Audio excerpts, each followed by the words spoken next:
So, welcome everybody. I am Nancy Siegel of Solutions for the Workplace, and with me is my partner in crime, Ellen Steverson, Starting Block Career Services. And this is our podcast on bite sized career strategies.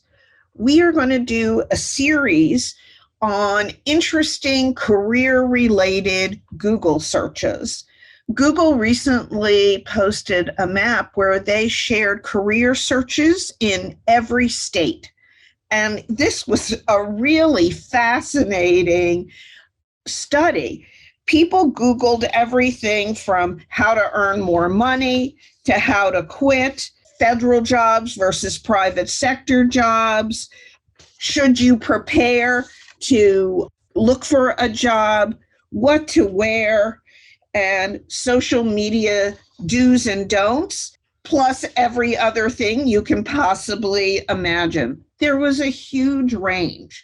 So Ellen and I are going to tackle this. Ellen is our private sector expert. I am a federal expert, and we're going to address some of these issues and popular searches from those perspectives. So today we're going to start out with something you may be familiar with, and we've talked about it before, and that is what to wear. In Georgia, the most popular search was all about business clothes, but Texas and Ohio had a whole nother issue around clothing. Go for it, Ellen. Thank you, Nancy, and hello, everybody. Yes, today we're talking about, do clothes really still matter at work? And obviously, lots of people in 3 different states are still talking about business clothes. In Texas, they talked about corporate Goth. And in Ohio, people are Googling gender neutral clothes. So in 3 states across the country, people are still very interested in pretty much what to wear at work. And does it really matter? And in my opinion, it still does really matter. Wouldn't you agree, Nancy? I absolutely agree. And I think this is exacerbated by the fact many people, especially those in office jobs, have been home for 2 years. And as they go back into the workplace, are they going to bring their sweatsuits and pajamas with them, or are they going to transition? So this is something a lot of people are talking about. Absolutely. And that is a very good point to start with, and it's kind of twofold, like you brought up. One, we are now going back to work and into an office setting, so our clothing might need to be updated and refreshed. But also, are you dressing appropriately on Zoom? I have personally somewhat been a little horrified to some of the meetings I've been called to this last 2 years and what people are showing up wearing. And I have asked my candidates, is this what you wear at your meetings for your Zoom call for work? And they're answering yes. And then they're wondering why they're not getting promoted or what's going on. And could it be they're dressing inappropriately? Absolutely. I've had the same experience. I've seen people that clearly have not gotten out of bed, including sitting in bed during professional meetings. I don't mean on the bed, I mean in the bed. I've seen unbelievable. I've seen lots of sweatshirts, lots of clothes that most people would not wear to work. Now, I do think what you wear to work or in work settings depends, of course, on what it is you do. And I would add, though, what you're wearing to work should also be taken into consideration of where you want to go next.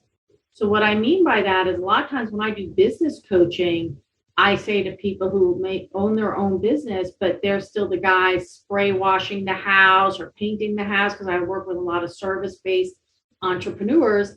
Again, they need to start wearing collared shirts and having their logos on their shirt and stop looking like they're the person actually doing the work, So they have a bigger image and need to hire people. Well, the same thing is true if you work in an office. If you really want to go to the next level and get promoted, you need to be thinking forward and start wearing your clothes a little bit differently so you are in that role as well.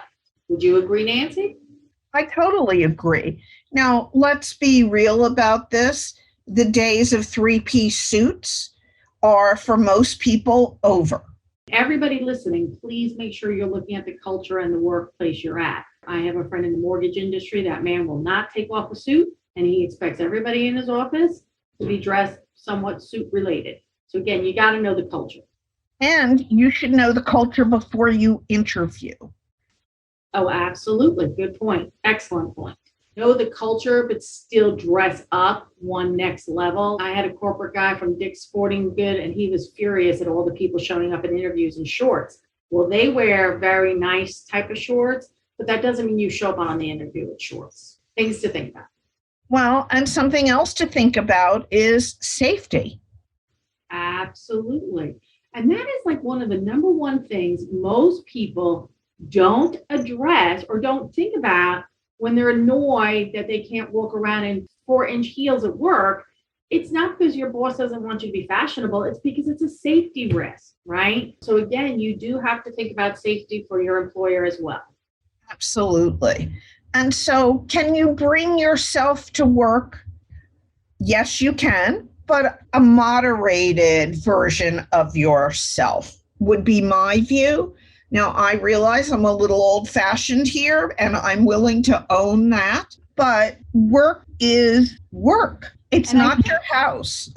Right. And I think that's a valid point. When I was first coming up in the workforce, I definitely had what I called my street clothes, my nightclub clothes, and my work clothes.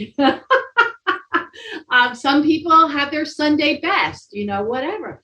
But we really have gone to this idea of, wearing whatever we want whenever we feel like it. And that really can have a negative impact on your career, because no matter how much we fight bias, no matter how much we think it's unfair, at the end of the day, we see it time and time again in interviewing, especially those who go nicely dressed, ironed clothes, looking great, do far better, just image-wise, than those who are coming in with crumply, wrinkly old clothes. And again, offers are made to those who impress, not those who look like they came out of the hamper. You want to look the part. And is that shallow? Sure, I'm happy to have that discussion. It's shallow, but you never get a second chance to make a first impression. So if you are, like they are talking about in Texas, corporate goth, it's okay to wear black, right? But you might want to leave some of the skulls and other sort of more artifacts or indications on the edges of your gothness. Right. And for those that aren't very familiar with goth, it's predominantly you're wearing all black outfits, and it goes back to even the tidbits of jewelry, pocket watches, all of that kind of rolls into this corporate goth.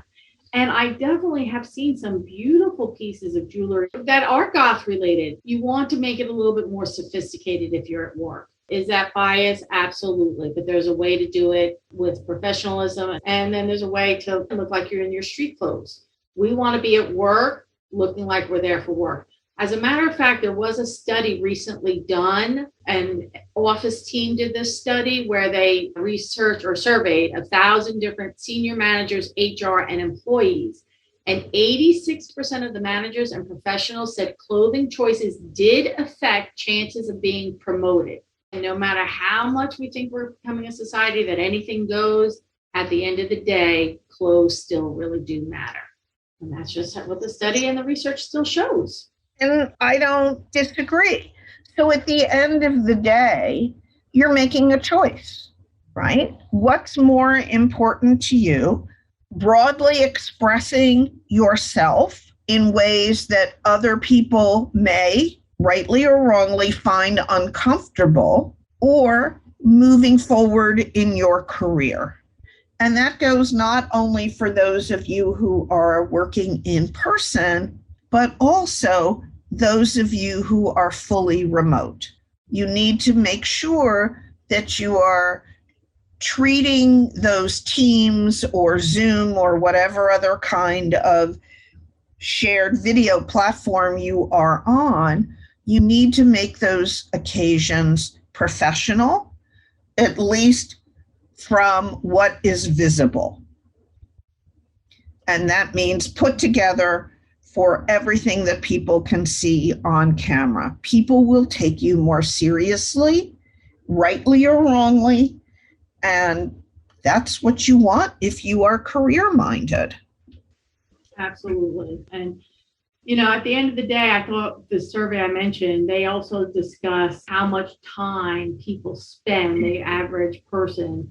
And I thought it was interesting that the older they became, so the 18 to 34-year-olds were spending 13 minutes getting ready for work, the 35 to 54, and this is just dressing, the 35 to 54-year-olds were spending 10 minutes, and the 55 and older was down to 7 minutes. Now, I can make the argument as we get older, we just have better clothes hanging in the closet so we can get to them quicker. And I thought this was very interesting. Men actually took more time picking out their clothing than women.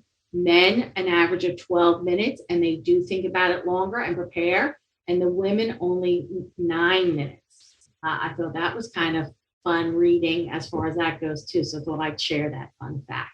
Because who would think? I would have thought it would be the opposite. I would have argued that the women are spending more time on fashion than the men.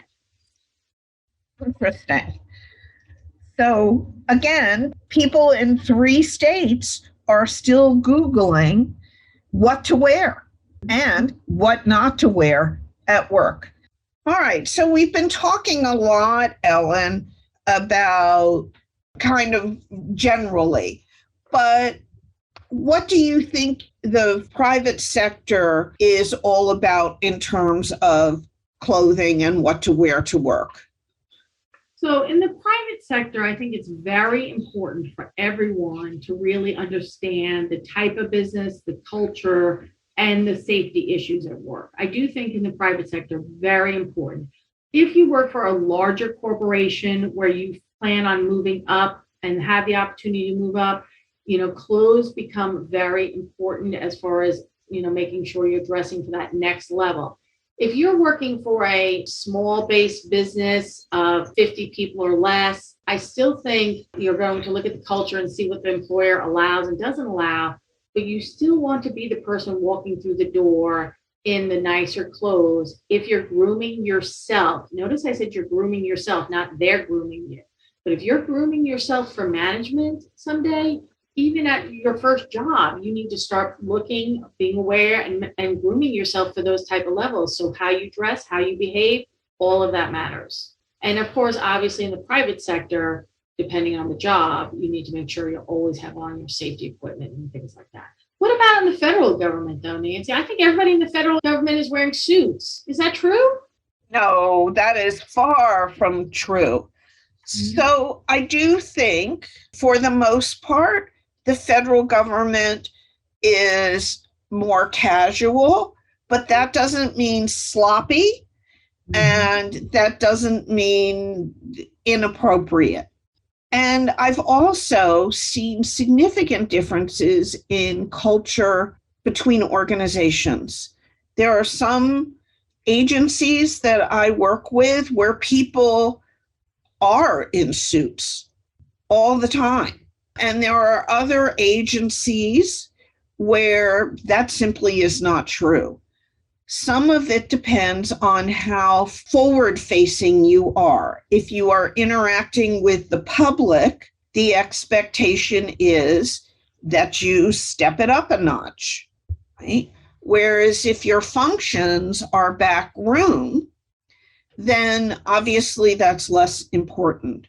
And what I recommend everybody do, whether you're in the federal government or the private sector, is if you do have a business casual workplace, even in those situations, you should have a suit, whether you're a man or a woman or however you identify, you should have a suit hanging somewhere on the back of your door or on a hook in your cubicle, because there are occasions where we think business casual is okay for that day, but it turns out it's not. And so you want to be prepared.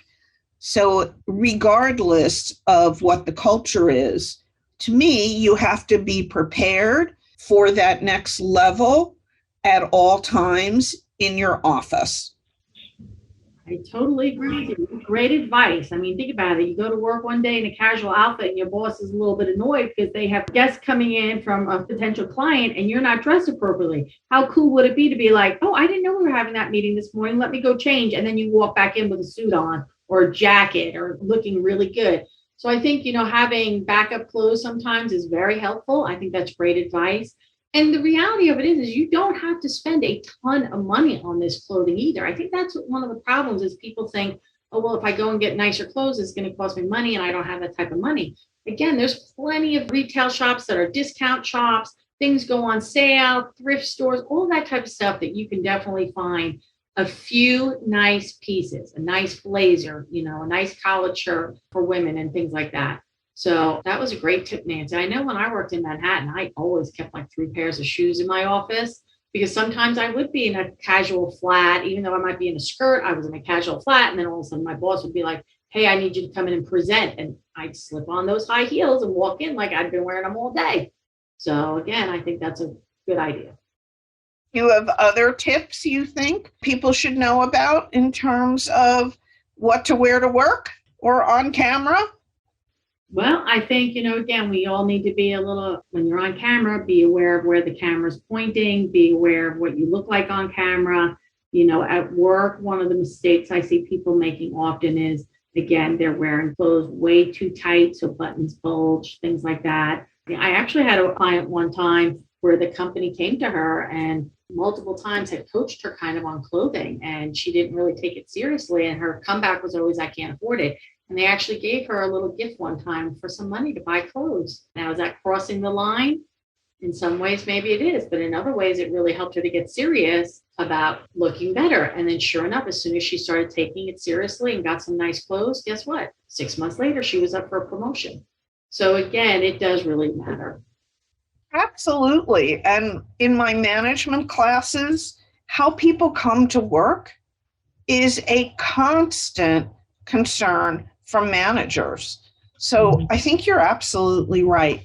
One other piece of advice that I would share is that if you are online, you should be aware of what your background is, and you want to make sure not to wear the same color as your background.